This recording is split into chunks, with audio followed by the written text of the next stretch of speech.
One thing about me is I'm gonna yap, so we're gonna answer all of your frequently asked med school questions. Let's go.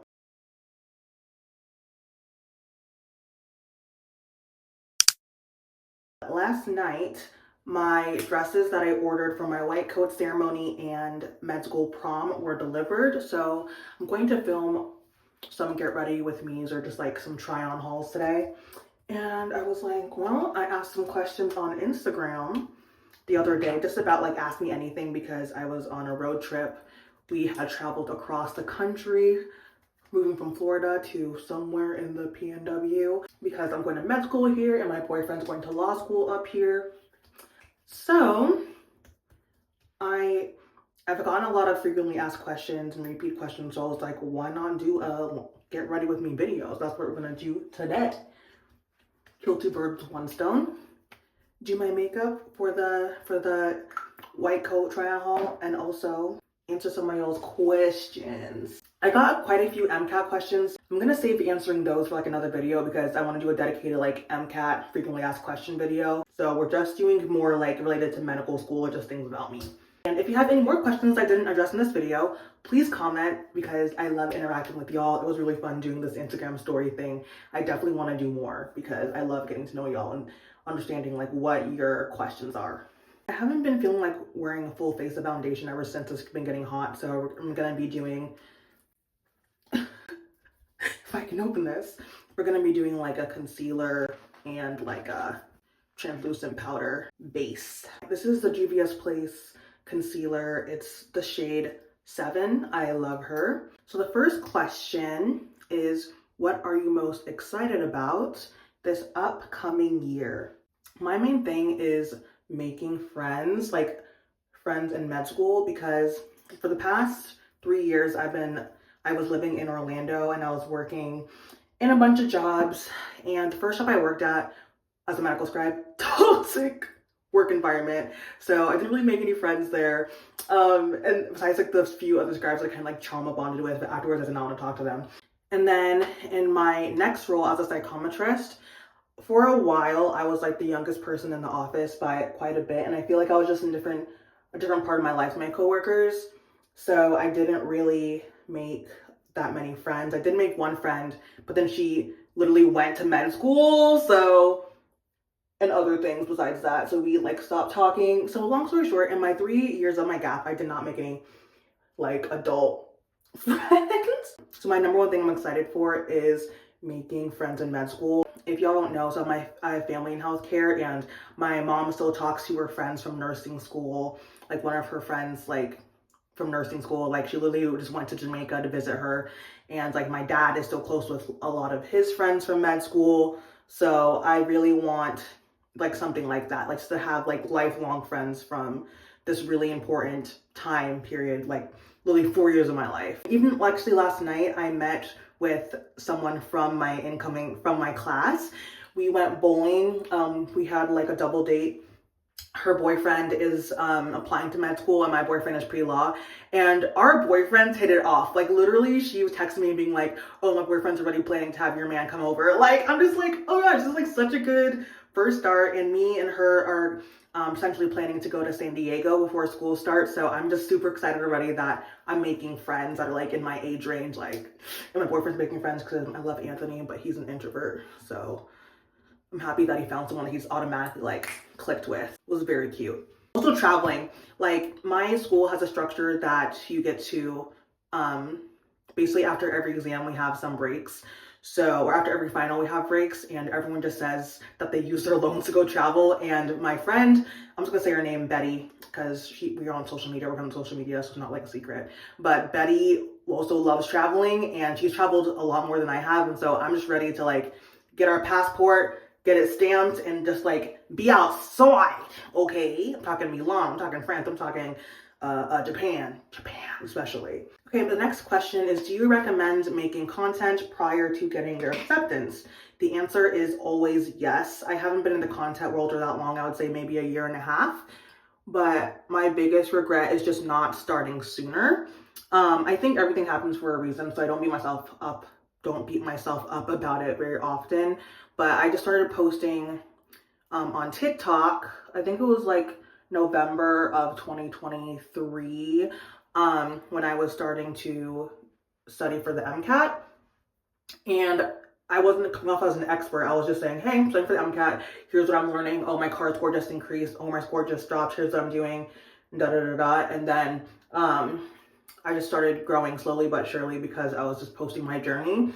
And then, yeah, when I got accepted, I definitely got some more followers, but it wasn't like crazy more than when I was just like going through my journey applying to med school. So I would definitely, if you have anything in your gut telling you, oh, I want to start posting social media, just start, especially because at the beginning, you're probably not going to know like what your style is and all this stuff.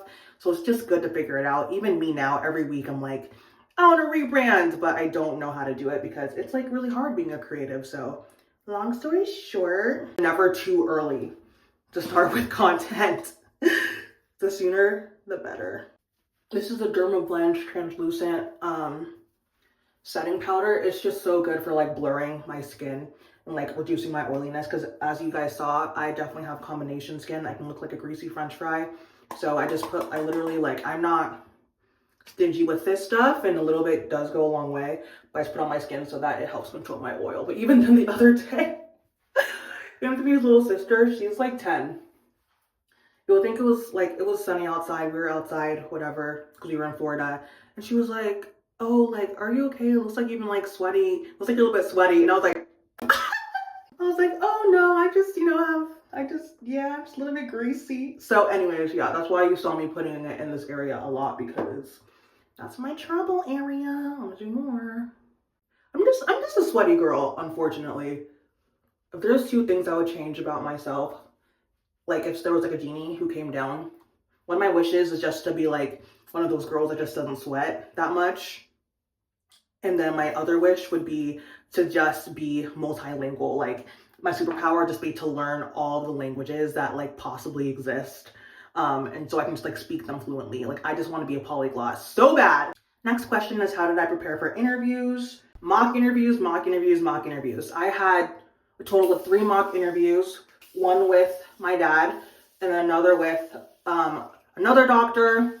And then my first mock interview was with my undergraduate institution's pre-med committee. Luckily, even if you graduated, and at that point I'd graduated, I'd been removed like 2 years, I could just email the pre-med committee and we had a Zoom mock interview. That was very helpful.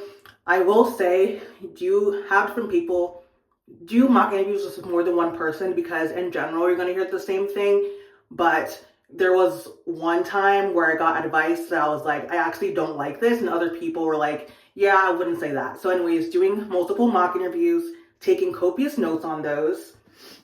And then after I did mocks, I went online and just looked up common med school interview questions, and just started rehearsing ones, especially the ones that I knew were going to come up, like choose this school, why do you want to get into medicine, tell me about yourself.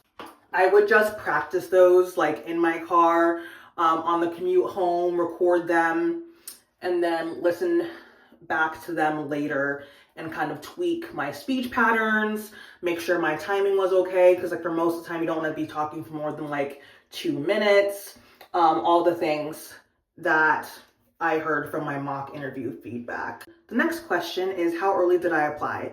I submitted my primary application on June 10th, verified on July 9th. I wanted to apply a little bit earlier in June, but long story short, my personal statement wasn't ready, mostly because I was taking the MCAT, and I underestimated how much work my personal statement needed. But if you're ever in that crunch, always take the few extra days, because your personal statement is the very first thing that most med schools, not most, but a lot of med schools will read. So if that's like wishy-washy, it doesn't matter how good your extracurriculars are or your secondaries are, they might not even get to that part of your application.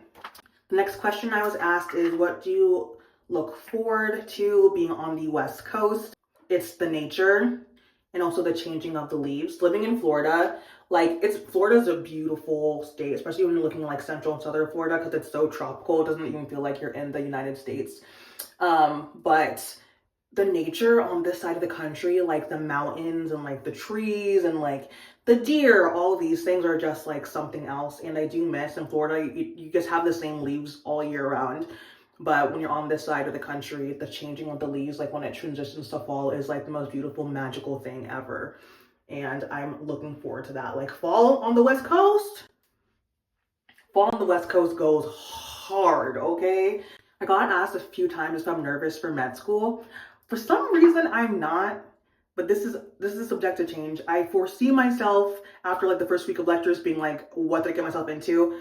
I've heard that there's a common analogy that of drinking from a water fountain, or no, drinking from a fire hose, because there's just so much content. Like you learn basically everything you know from the MCAT in like 2 weeks or something like that. So I suspect I'm gonna be nervous, but I'm not really nervous right now. Like I worked so hard to get into medical school. I know that it's not a fluke. I know that I deserve to be there. So I don't really have imposter syndrome right now, but we'll see after the first week of lectures how that goes. Okay. Oh, by the way, the blush I just used was the It Cosmetics Sun Blush in the shade Sun Gaze 50. It's like a warmish red. And then next I'm gonna apply the Juvia's Place. I think it's like no, it's not a setting powder. But it's called brown sugar. It's some type of finishing powder. There we go. The next question is, do you plan on doing extracurriculars, and how are you gonna like budget time for it? So when I was in Atlanta, I met with a resident who went to Emory, and I was like, okay, girl, like, what do I need to do to get into, you know, a good residency in my location? And she told me, year one, you can just basically chill, just do what you want to do, because the hardest thing is going to be balancing, like, again, drinking from a fire hose, like doing all this stuff that you haven't done before, having that intense course load and everything. So she told me just to focus on my genuine passions and not try to like extracurricular hop for the sake of extracurricular hopping. This is someone who matched into neurology at Emory. So I'm just going to listen to her.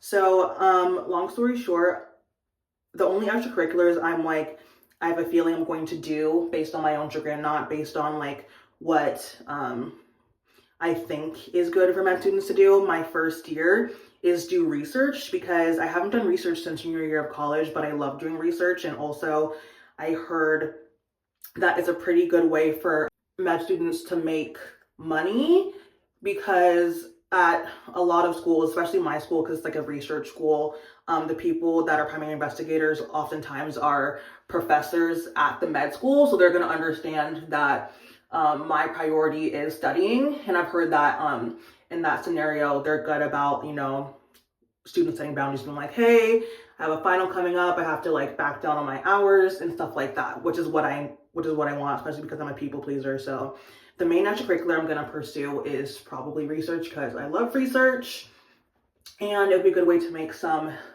money because I'm scared about finances. That actually segues to another question that I got asked quite a few times, is like, are you nervous about paying for medical school?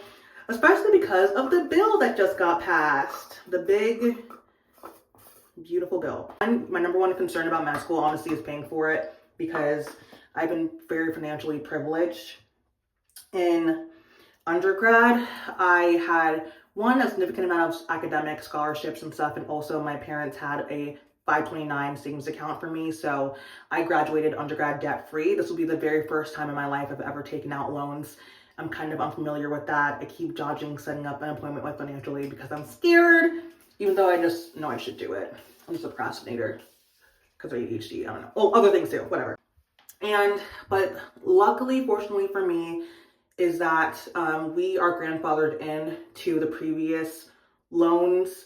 Apparently the new bill that passed won't have the loan cutoffs for my class, but the classes after that, until the orange man gets voted out, will have, unfortunately, that cap. So I feel so much, like, even the fact that this bill got passed is just like infuriating to me. But yeah, so I'm just gonna do my best. Right now it's kind of a busy period because I have a trip next week, and then after our trip, we're moving into our apartment close to medical school. So during that time, I'm not gonna be thinking about applying to external scholarships and stuff. But when I get settled in the few weeks before med school starts, I'm definitely gonna lock in on applying to external scholarships. And luckily, my school also has a lot of internal scholarships that they can offer you throughout the school year if you're in like the certain like top 10% or whatever of class. So I'm gonna be locking in because I need that money, especially because my boyfriend's going to law school too. He got a lot of scholarships, so he's not gonna be taking out nearly as many loans as I am, but the more money, the merrier. And also, I'm hoping to grow my content and all that stuff so that I get some passive income that way. Another thing, if your state allows it, apply for like EBT cards or like Medicaid cards or whatever. If you're in graduate school, some states do allow you to have to get like monthly stipends or whatever to pay for groceries and stuff. So I'm also going to apply for that too, and that's going to help offset like some costs. Next question I got asked was, what did I do during my gap years to help with my anxiety or fear? The number one thing, I didn't really do this by choice, but I just had a really good support system. My family and especially my boyfriend were really good at like encouraging me and reaffirming me that like if this is what I wanted, it's not a matter of if, it's a matter of when. And I would just keep repeating that to myself, like even if it's not this cycle, and if I want to be a doctor, I'm going to be a doctor. And that really helped me. But honestly, the first important thing, I'm not even gonna lie to y'all, before I was applying to medical school, well, not before, the first time I had like debilitating anxiety really bad. I'd had it basically since middle school, high school, but it really got worse and worse and worse throughout college. And then while studying for the MCAT and applying to medical school, it became like literally debilitating. And long story short, I went to 3 physicians and they all said, girl, you have generalized anxiety disorder. So I got diagnosed, got on Lexapro, and that has helped me immensely with my anxiety and just my self-confidence and self-esteem in general. It's not perfect. I had to go to therapy too and do some external work, but that's a big part as to why I'm a little bit more confident. I don't even think if I wasn't on my meds, yeah, I wouldn't have even probably made TikTok if I didn't get diagnosed and like started going to therapy and stuff, because it just helped me quiet out all the noise in my head. Lastly though, delete Reddit or any social media that makes you feel insecure. And that might sound extreme, but like I would go on Reddit just like to scroll and get MCAT advice or application advice. And next thing you know, you keep doom scrolling because that's like kind of how social media works. And then 30 minutes to an hour later, you feel worse about yourself than you did like an hour ago. So my boyfriend was actually the one that was like, hey girl, delete those apps. So I was like, no, I need to do research. No, I need to do this. And he's like, but it's hurting your self-esteem. So cut it out. And I did. And that's something, and even like now I don't really go on premed forums because it's not really helpful for my head. So limit those things. If it's like not, if it's doing more harm than good, cut it out. Why did you choose against MD PhD? By the way, this is the Morphe. Look at all the powder I got on this. I'm such a mess. The Morphe, I think it's the Hot Shot Sun Drops. I got it in Sun Siren, using this as a highlighter. But yeah, why did I choose against MD PhD? So I shared in the story that I was considering MD PhD for a short minute. I decided not to do it mostly because, well, for multiple different reasons. One, MD PhD is a little bit harder to get into than just straight MD programs, especially because they're all, a lot of the ones that are like fully funded by the NIH, so like you're gonna graduate with 0 debt, are really competitive programs, really focus on stats. And my stats were kind of like fine. Like I did solid MCAT, but my science GPA was like not even 3.0. So that was one factor. Another factor was that my physician mentor at the job I worked at, he was an MD PhD, and he had like just finished residency when I had met him, and he was like, hey, like you don't need a PhD to do research if you like to do research. Unless research is going to be like the thing that you want to do like most of the time, you don't need an MD PhD, and he recommended against it. And I did like research, but I like working with patients more. So I saw myself doing both, not just like more research than working in a clinic. And so that was kind of the thing where I was like, well, if he's saying don't do it, then I won't. Especially because the head of like the neuroscience research at the job I worked at was like just an MD, shouldn't have a PhD. So like you can be head of research and not have a PhD. So I was like, why spend the extra years doing that and the extra stress when I don't need to? Especially because like I had solid research hours and then publications, but I probably could have gotten more. I had like 900 research hours. And I feel like with MD PhD, you might want thousands. Don't take my word for it. But yeah, you want like a lot of research when you're applying MD PhD. The next question is, what was my favorite thing that I learned about myself during my gap? And for me, that was that, like, there's two things. One is that I am creative. It might not look like creativity. I don't know. In the past, I always thought about creativity as like making like physical art, I guess. So like being good at drawing or like painting or sculptures or whatever. But during my gap years, I really got into obviously making content, and also like I was writing for a bit too, like writing fiction for a bit. And it was just kind of cool to learn about some things about myself that weren't related to being pre-med or wanting to be a doctor or just like school in general. So I'm really happy to have the opportunity to like, like in tandem, yeah, in tandem with my mental health getting better, just learning about other things about myself outside of my ambition. So knowing that I was creative was really cool, that I have like creative energy. I need to like, I really want to stick with the book, The Creative Way. But as soon as she was like, oh, here's homework, I was like, oh. So, but yeah, I definitely want to read The Creative Way so I can tap into more of my creativity. And the second thing I learned about myself that I really liked was, I knew that I was good with people, but I just didn't realize the extent to which. The main comment I got from my gap year job was that apparently I'm like exceptionally good with patients, and hearing that from the patients and also the clinicians that worked with me and my coworkers, that was just really reaffirming that like I have a spot in medicine, that I have like natural skills that I can just refine further in medicine. And that just really like that made me feel like I am moving in my purpose. I am meant to be a doctor or work with people and change people's lives. And I've had so many of those aha moments working as a psychometrist that I'm just so excited to fully lean into being a doctor and like how I can change people's lives and connect with people in that way. I got a few questions about, can you read my personal statement, etc. Long story short, no. Because I just need to set that boundary. So if y'all don't know, I want to say, I don't even know when I started. Maybe it was December of 2024. I started doing like pre-med chit-chats and stuff on Calendly. It started out being for free, but then people were just booking left and right and I could not manage it. So I started adding like a small fee of like $3 or something, like to talk to me about MCAT, personal statement, and any application stuff. And the feedback that I got was that it was really useful. So then when the application cycle for this upcoming cycle, or this cycle that we're in right now, the 2025-2026 cycle, started happening, I started offering like low cost personal statement and application stuff. And I overbooked myself because that is a common trend that I do. I overbooked myself way too much. I think by the end of it, was like reviewing like 50 applications.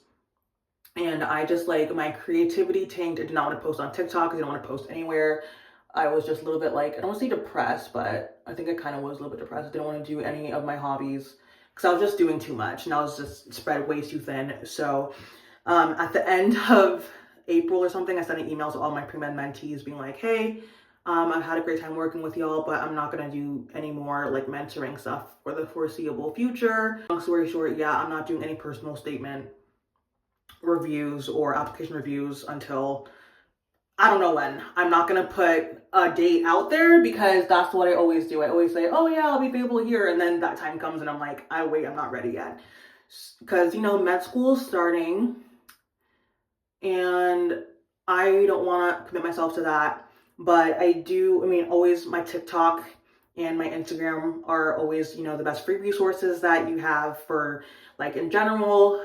If I ever hear about someone who does personal statement or application review, I will share that in my content. But for now, I did make a Google document with personal statement, secondaries, and activity section tips. I'll link it in the description of this video. I just put in like, I think a few excerpts from my essays and also a bunch of resources and like bullet points of all the things that I did and I would recommend for those applying to medical school. So that's like a good free resource since I'm not offering, one-on-one mentoring or essay reading for the foreseeable future.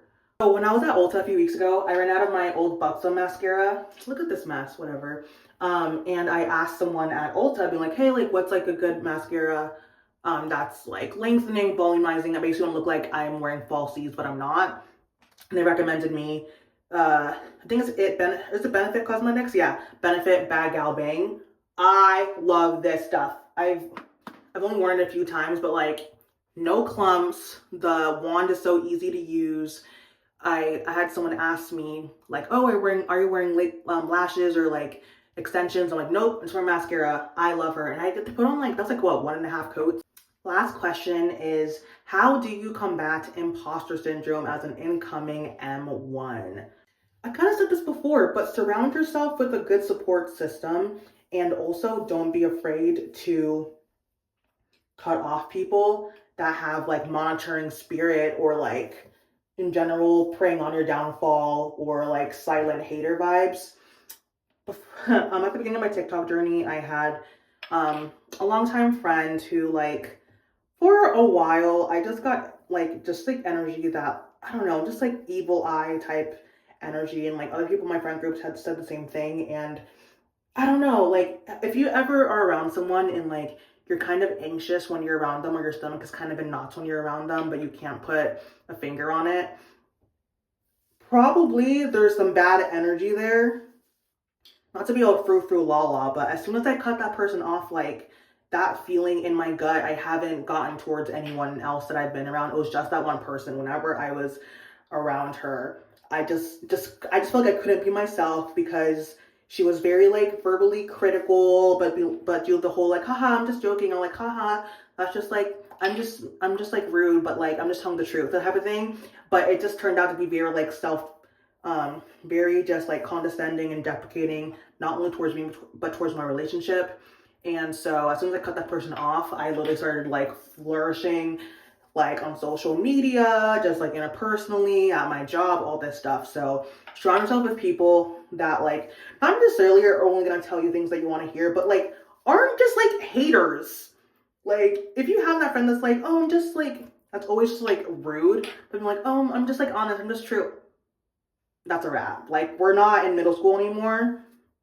We're true going for this. So that kind of helps with me not feeling like an imposter, because I only had people that like were genuinely, you know, like supporting me on my journey. And like I said earlier, if you've applied to medical school before, you know how excruciating of a process it is. I've had, even my boyfriend who was applying to law school, he was like, I could not do what you do, like what you just did. Like that process is literally insane.